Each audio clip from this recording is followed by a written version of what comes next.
Dense gatherings of stars like these are some of the most puzzling inhabitants of the universe.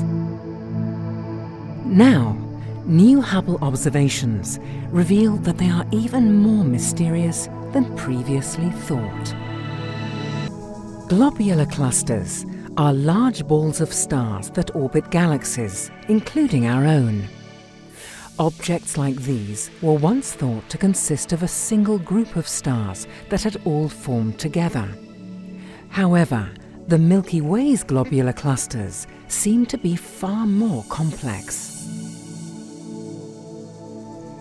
Many clusters orbiting the Milky Way are made up of at least two distinct groups of stars.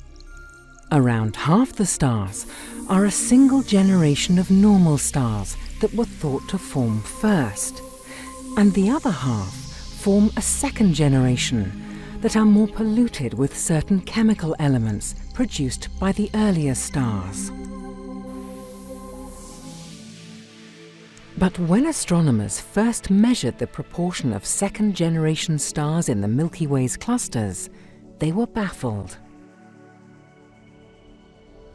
There are many more of these younger stars than anyone expected to find.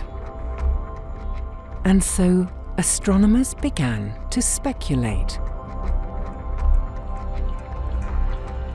A leading explanation was that these clusters had once contained a huge number of first-generation stars, but that a significant fraction of these older stars was then ejected from the cluster, leaving roughly equal numbers of stars from each generation.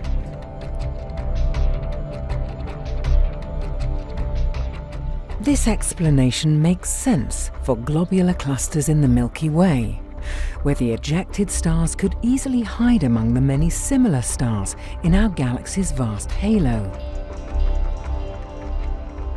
But new Hubble observations have now looked at globular clusters in a much smaller galaxy, and what they found calls this idea into question. These four globular clusters in the nearby Fornax galaxy have now been shown to be very similar in composition to those in our galaxy. So the same theory should explain how they formed. Based on the number of younger stars in these clusters, they should have been up to 10 times more massive in the past, before kicking out huge numbers of the older, unpolluted stars to shrink to their current size.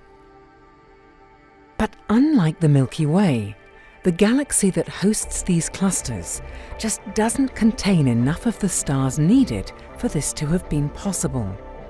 There is nowhere for them to hide. They are simply not there.